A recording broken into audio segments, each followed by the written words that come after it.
He is an Oscar and Emmy-winning filmmaker. His latest, starring Denzel. In a world where Hollywood once silenced stories that didn't fit its perfect image, one man picked up a camera and demanded to be heard. His name, Spike Lee.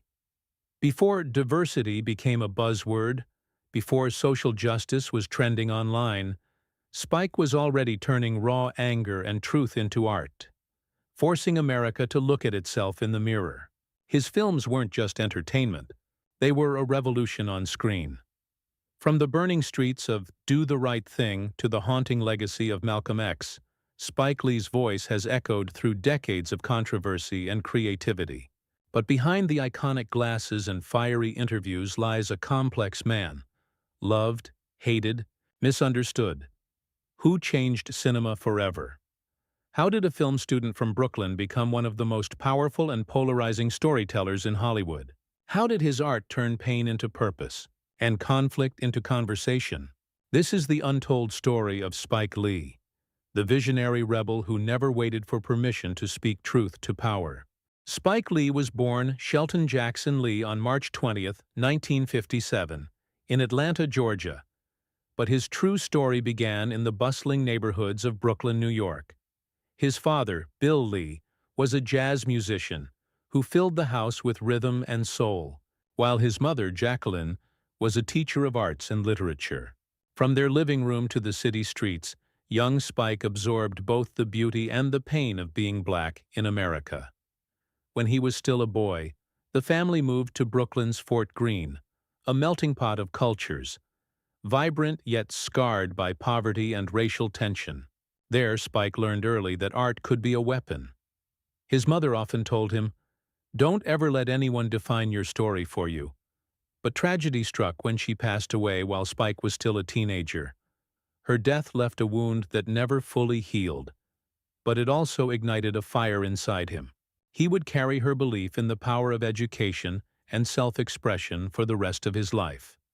Growing up in a country divided by race, Spike's childhood wasn't just about survival.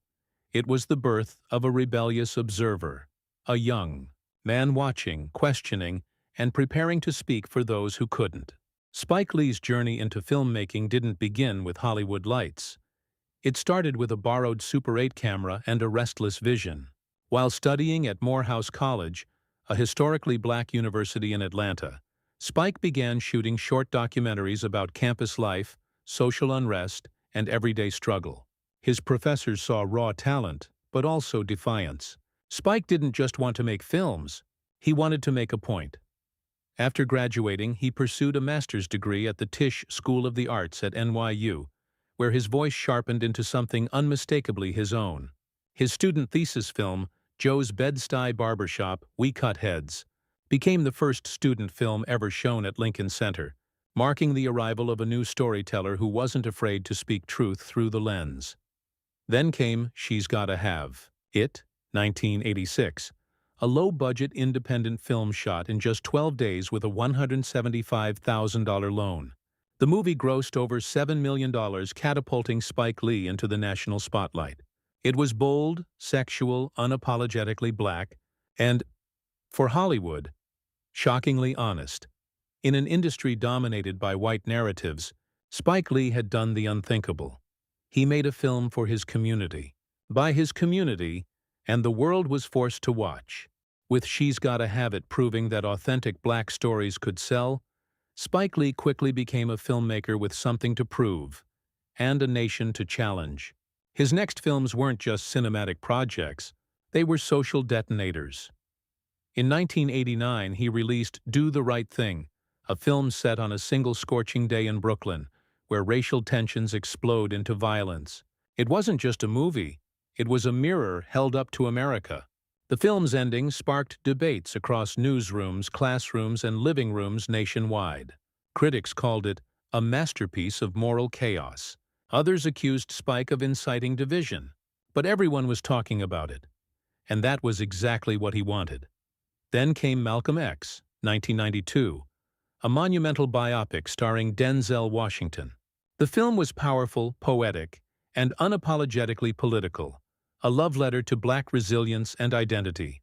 Spike fought studios for creative control, demanded respect for Malcolm's legacy, and delivered what many call his magnum opus. By the mid-1990s, Spike Lee had become more than a director. He was a cultural lightning rod, producing hit after hit. Jungle Fever, Mo Better Blues, Clockers. He blended music, color, and movement like jazz, redefining what black cinema could be. Hollywood finally had to admit it. Spike Lee wasn't a passing trend. He was a revolution in motion, one that would change the language of film forever. For Spike Lee, success never came without conflict. The same voice that made him a visionary also made him a target. He spoke out, loudly, against racism in Hollywood, calling out studios, critics, and even fellow filmmakers. And in an industry built on silence and diplomacy, Spike's honesty was explosive. His outspoken nature led to feuds with movie icons like Clint Eastwood, Quentin Tarantino, and even fellow black directors. He accused Hollywood of exploiting black pain while silencing black creators. Tarantino's use of racial slurs in Django Unchained drew his sharp criticism, to which Spike famously said, "I'm not against Django, I'm against the word." But the media often painted him as angry, difficult, or too radical. His films were labeled controversial, his interviews dissected for sound bites. When Bamboozled, 2000, a biting satire on racial stereotypes in television, hit theaters, audiences were divided. Many couldn't decide whether Spike was a genius or a provocateur. Financially, the 2000s were uneven. Studios grew wary of his intensity, and Spike's films, though critically strong, struggled to find funding. Yet even during setbacks, he never changed his message. He kept teaching at NYU, mentoring young filmmakers, and producing indie projects that defied Hollywood norms. Spike Lee wasn't just making movies anymore. He was fighting a system, one that profited from his culture, but rarely empowered it. After decades of being Hollywood's loudest conscience, Spike Lee faced a new challenge, staying relevant in an era obsessed with franchises and streaming algorithms. But if history had taught anything, it was this: Spike Lee never fades quietly. In 2018, he made a stunning return with BlacKkKlansman, the unbelievable true story of a black detective who infiltrated the Ku Klux Klan. The film was a masterclass in satire and tension, balancing absurd humor with painful truth. It premiered at Cannes, earning an 8-minute standing ovation, and Spike's first-ever Academy Award for Best Adapted Screenplay. This wasn't just a comeback, it was vindication. The rebel from Brooklyn had finally received the recognition he had been denied for decades. Beyond the awards, Spike embraced a new role as a mentor and cultural elder. As a professor at NYU's Tisch School of the Arts, he became a guiding light for the next generation of storytellers, teaching them not to imitate Hollywood, but to challenge it. And in true Spike Lee fashion, he never softened. His later works, from Da 5 Bloods to Chi-Raq, continued to push boundaries, politically fierce, emotionally raw, and cinematically fearless. Spike Lee was no longer just a filmmaker. He had become a movement wrapped in a man. Today, Spike Lee stands as more than a filmmaker. He's a cultural architect.